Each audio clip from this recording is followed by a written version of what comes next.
Chennai title park signal அருகே சாலையில் சென்று கொண்டிருந்த கார் திடீரென ஏற்பட்ட பள்ளத்தின் காரணமாக காரில் சென்று கொண்டிருந்த 5 பேரும் பள்ளத்தில் சிக்கி விபத்துக்குள்ளாகியுள்ளனர். இதில் ஓட்டுநர் மட்டும் காயமடைந்துள்ளனர். காரில் கைக்குழந்தை உட்பட 2 பேரும் பயணித்துள்ளனர்.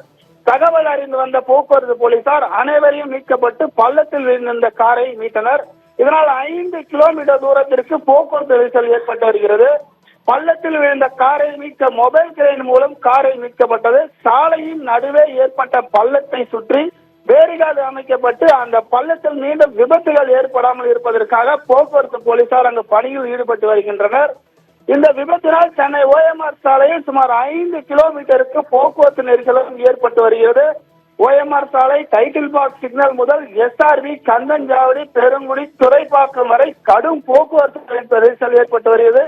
இதனால் வாகன ஓட்டிகள் மிகவும் சிரமம் அடைந்து வருகின்றனர்.